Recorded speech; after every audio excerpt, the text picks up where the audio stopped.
নমস্কার, আমি চলে এসেছি আমার নতুন keyboard channel, keyboard tutorial channel হবি কিবোর্ড নিয়ে। আজকে আমার ভিডিও নম্বর 4।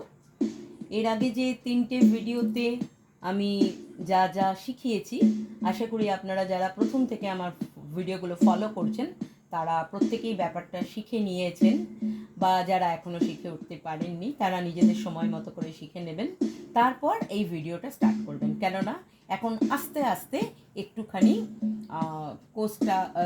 কোর্সটা ফার্স্টের দিকে যাচ্ছে। আগের ভিডিওগুলো যদি আপনার ভালো করে জানা না থাকে তাহলে এই জিনিসটা শিখতে হয়তো লিটল বিট অসুবিধা হতে পারে। তো আমি আমার প্রিভিয়াস ভিডিওগুলোতে আমি স্কেল সম্পর্কে বলেছিলাম, তার মধ্যে সি, ডি আর ই মেজর স্কেল সম্পর্কে একটা ধারণা দিয়েছি। আজকে আমি নতুন করে কোনো স্কেল দেব না, আমি আগেই বলেছিলাম। আজকে আমি সি স্কেলের ওপরে ছোট্ট একটা টিউন বাজাচ্ছি, এবং সেই টিউনটা আগে আমি বাজিয়ে নিই। বাজানোর পর আপনাদেরকে আমি একটা জিনিস দেখাবো, বা আমি আগেই বলে দিচ্ছি টিউনটা আমি বাজাবো কতগুলো ইনবিল্ট কর্ডের ওপরে। আমি কিন্তু জাস্ট একটা নোট টিপছি। আমাদের কিবোর্ডে এই সেটিংটা আছে। ধরুন আমরা যদি আমাদের সং বা স্টাইল এই জায়গাটায় গিয়ে আমরা যদি একটা বিট সেট করে নিই, যেমন আমি 101 এই বিট নাম্বারটা সেট করেছি। এখানে 1 2 3 4টাই একটা স্টাইলে চলছে। তার সঙ্গে আমি যেই এটাকে স্টার্ট করব, এটা স্টার্ট করার পরে আমি যদি যে নোটটা আমি টাচ করব সেই কর্ডগুলো অটোমেটিক্যালি হয়ে যাবে। তো আমি ধরুন এই সিটা দেখাচ্ছে, এই যে কর্ডটা বাজছে এটা সি কর্ড বাজছে, এইটা দেখুন ডি বাজছে। এইরকম আমাদের যেখানে যেখানে যে কর্ড প্রয়োজন আমরা ওয়ান টাচ করে এই কর্ডটা বাজাতে পারি। এটা ইনবিল্টই থাকে অ্যাকচুয়ালি। ই এরকম করে প্রত্যেকটা কর্ডই বাজবে, মেজর কর্ড, মাইনর কর্ড এরকম বাজবে। তো আমি শুরু করছি একটা ছোট্ট টিউন। এটা একদম বিগিনার্সদের জন্য ভীষণ ভালো, হাত সেটিংয়ের জন্য। আমি এখানে এটা একদম আমার নিজেরই লেখা খাতা, সেখান থেকেই দেখাচ্ছি। আপনারা লিখবেন কিভাবে দেখুন। আমি এইখানে 2টো লাইন রেখেছি। ফার্স্টে দেখুন আমি একটা বার দিয়েছি, আপনারা আপনাদের খাতাতেও ঠিক সেভাবেই বার দেবেন। একটা মানে ইউনিফর্ম ওয়েতে খুব ভালো হয় পাতাটাকে যদি আপনি এইভাবে ভাঁজ করে নেন। ধরুন এরম করে ভাঁজ করলেন, আরও একটা ভাঁজ করলেন, অটোমেটিক্যালি আপনার পারফোরেটেড 4টে লাইন এসে যাবে। সেখানে আপনি ফার্স্টে একটা রাখলেন, সেকেন্ডে একটা বাদ দিলেন, থার্ডে একটা রাখলেন, ফোরে একটা রাখলেন, লাস্টে একটা না রাখলেও হয়। তো এরকম করে আপনি বার দিয়ে দেবেন। আর দেখুন যেহেতু 1 2 3 4 4 4 বিটে যাচ্ছে, তো আমাদের এক একটা বারের মধ্যে 4টে করে নোট থাকবে। এক একটা বারের মধ্যে দেখুন এই রকম করে 4টে করে নোট আছে। আর যেখানে থেমে থাকার আছে সেখানে এরকম আমরা 1 2 3 এরকম করে গ্যাপ দিয়ে রাখি, ড্যাশ একটা সাইন দিই। তো আপনারাও ঠিক সেইভাবেই এই জিনিসটা লিখবেন। আমি আপনাদের ক্যামেরাতে তো আমি দেখাচ্ছি, তার সত্ত্বেও আমি মুখে বলে দিচ্ছি। ফার্স্ট একটা বার দেবেন, তারপরে লিখুন সি জি এফ ই একটা বার, নেক্সট ডি, ডি দিয়ে একটা, দুটো, তিনটে ছোট ছোট ড্যাশ। ওকে, আবার বার দিলাম। এবার লিখছি ডি এফ ই ডি, আবার একটা বার দিলাম। বার দেওয়ার পরে সি রাখলাম, সি লেখার পরে আবার 1 2 3 একটা 3টে ড্যাশ দিলাম। এটা একটা 1 লাইন কমপ্লিট হলো। আমি আবার বলছি সি জি এফ ই বার, ডি 1 2 3 अगेन বার, D F E D again বার, সি বলে 1 2 3 3টে ড্যাশ। এটা গেল আমার ফার্স্ট লাইন কমপ্লিট হলো। নেক্সট আসুন সেকেন্ড লাইনে, আবার বার দিয়ে স্টার্ট করুন। আবার আমি বলছি ই জি এফ ই একটা বার, ডি এফ ই ডি একটা বার, সি ডি ই এফ একটা বার, জি 1 2 3 বলে 3টে ড্যাশ। তো এই জিনিসটা আমরা তালের সাথে বাজাবো উইথ ইনবিল্ট কর্ড। এই জিনিসটাকে আপনি যদি লিখে না নেন আপনার পক্ষে কিন্তু বা জাস্ট ভিডিও দেখে বাজানোটা ট্রাবলসাম হতে পারে। এবার আপনি যদি পারেন, আমার পক্ষে মানে আমি খুব খুশি হব, বাট আমার মনে হয় এটা জাস্ট নিজে হাতে করে লিখে রাখাটাই বেটার। আর আপনি যদি মেমোরাইজ করতে পারেন, এর থেকে ভালো তো আর কোনো ব্যাপার হয় না। তো আমি শুরু করছি, আমি সি স্কেলেই এটা বাজাবো, ঠিক আছে? আচ্ছা, 1 2 3 4। দাঁড়ান, ভলিউমটা একটু বাড়িয়ে দিই, টেনে ভলিউমটা রাখলাম। ওকে, সিতে আমার কর্ডটা বাজছে, সি। এটা কিন্তু সত্যি কথা বলতে কি আমি নিজে কোনো কর্ড বাজাচ্ছি না। Okay, C G F E D. এবার আপনি ডি কর্ডটা দিলেন, দেখুন কর্ডটা চেঞ্জ হলো। তাহলে কি হলো? আবার সি আসুন, 3 4, C G F E D, D F E D, C, E G F E D, F E D, C, D E F জি।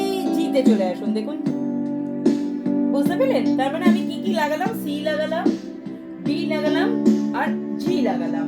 এই তিনটে ইনবিল্ট কর্ড আমি জাস্ট ফিঙ্গার টাচ করে আমি এই টিউনটা বাজাতে পারবো। আমার একটা কর্ডের মতন এফেক্ট আসবে, তার সঙ্গে আমার তালটা চলছে, আমার তাল সেন্সটাও আস্তে আস্তে গ্রো করবে।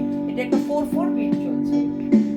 C G F E D, D F E D, C, E G F E D, F E D, C, D E F G. আবার সিতে আসুন, 1 2 3 4, C G F E D, D F E D, C, E G F E D, F E D, C, D E F G. ঠিক আছে? এটা বলতে বলতে মুখস্থ হয়ে যাবে। আর যদি আপনি খাতা দেখে বাজান, আপনার মুখ বন্ধ করে আপনি সিম্পল বাজিয়ে যাবেন।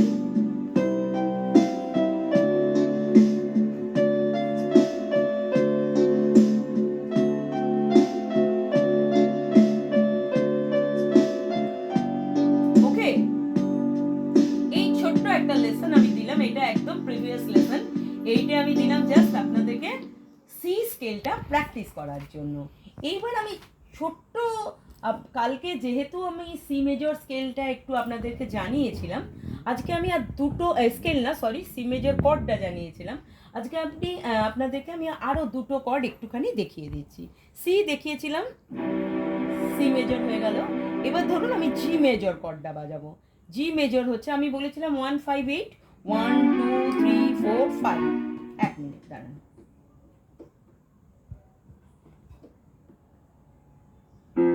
এবার দেখুন আমি অফ করে আবার অন করলাম, তো তাহলে আমার কিন্তু ওই ইনবিল্ট কর্ড ব্যাপারটা বেরিয়ে গেল। ঠিক আছে? এবার আপনাকে কর্ড দিতে গেলে কিন্তু নিজস্ব কর্ড দিতে হবে। তো সি স্কেলটা আমি শিখিয়েছিলাম, সি কর্ডটা আমি শিখিয়েছিলাম সি মেজর, এটা গেল সি মেজর। আজকে আমি শেখাচ্ছি আপনাদের জি মেজর। জি, জি নোটটায় আপনি আপনার লাস্ট ফিঙ্গারটা রাখুন, মিডল ফিঙ্গারটা রাখুন, 1 2 3 4 5 করে দেখুন আপনার আসবে বিতে, আর 8 হচ্ছে সেইভাবে 6 7 8 করে আসুন, আপনার আসবে ডিতে।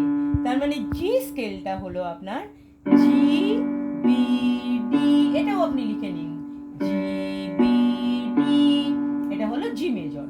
তাহলে সি মেজর শিখেছিলেন সি জি, আজকে জি শিখলেন জি বি ডি। এবারে আরেকটা কর্ড, একসাথে দুটো, আমি জানি না চাপ হয়ে গেল কিনা, কিন্তু যেহেতু আস্তে আস্তে আমার পার্ট বাড়ছে, আপনাদের কোর্স বাড়ছে, সুতরাং লেসনও বাড়বে। এবার আপনি এফ কর্ডে চলে আসুন। এফটা হচ্ছে 1 5 6 7 8, তার মানে এফ এ, এটা কি হলো? সি। এফ এ সি হচ্ছে এফ মেজর কর্ড। তাহলে ফার্স্ট শিখেছিলাম সি মেজর, আজকে আরেকটা শিখলাম জি মেজর, এবার শিখছি এফ মেজর। এবার এই তিনটে কর্ড আপনার জানা থাকলে আপনি, মানে এটা কিন্তু আপনি ম্যানুয়ালি কর্ডটা বাজাচ্ছেন, C major, G major, F major. আপনি এই তিনটে কর্ড নিজের মতো করে আজকে আপনি যে সি নোটে সারেগামা শিখেছিলেন সেটা করুন। আপনার কীরকম কি হয়েছে আমাকে কমেন্টে জানান। আর যদি আপনার মনে হয় যে তিনটে কর্ড ঠিক ঠিক জায়গায় আপনারা লাগাতে পারেননি, আমি কালকে সিম্পল সারেগামা সিতে বাজিয়ে এই তিনটে কর্ড কোথায় কোথায় পুট করব সেই ব্যাপারটা জানিয়ে দেব। তার আগে আপনারা খুব smoothly C major, G major আর এফ মেজর এই 3টে কর্ড খুব ভালো করে প্র্যাকটিস করে রাখুন। C, F, okay. আজকের জন্য এইটুকুই। তবে বারবার বলছি, আজকের ভিডিওটা দেখার আগে যদি দেখার সময় কোনো জায়গায় যদি বুঝতে অসুবিধা হয়, আপনারা প্লিজ প্রিভিয়াস ভিডিওগুলো দেখে নেবেন। আর এছাড়া যদি কোনো দরকার পড়ে, ডেসক্রিপশন বক্সে আমার ফোন নাম্বার দেওয়া থাকে, সেখানে আপনারা কন্ট্যাক্ট করতে পারেন, অনলাইনে শিখতে পারেন। বা যদি আমার এরিয়ার কাছাকাছি থাকেন, আমি কোথায় থাকি আমি অনেকবার বলে দিয়েছি, আমি শ্রীরামপুরে থাকি, শ্রীরামপুর হুগলিতে। আপনাদের যদি মনে হয় শ্রীরামপুর হুগলি আপনাদের আসা সুবিধাজনক, তাহলে আমার কাছে এসেও আপনারা লেসন নিতে পারেন। আমি খুব খুশি হব আপনারা যদি আমার ভিডিও দেখে শিখতে পারেন। আজকের জন্য এইটুকুই। আর লাস্টে আরেকটা কথা বলে দিচ্ছি, আমি এটা সবসময় বলি, যখন কোনো অবস্থাতে যদি আপনি কোনো টিচারের কাছে যেতে না পারেন, আমার কাছে ছাড়া অন্য কারোর কাছেও যদি যেতে না পারেন, আপনি ভিডিওটা খুব সিরিয়াসলি ফলো করুন। আপনার বন্ধু বান্ধব পরিচিত জনেরও যদি সেম কন্ডিশন হয়, টিচার পাচ্ছেন না, তাদেরকে এই ভিডিওটা একটু শেয়ার করে দিন, যাতে আমরা সবাই জিনিসটা অনলাইনে, অন ভিডিও, অন ইউটিউব শিখতে পারি। ওকে, আজকের জন্য এইটুকুই। আবার নেক্সট ডে আরেকটা ভিডিও নিয়ে আসবো। নমস্কার।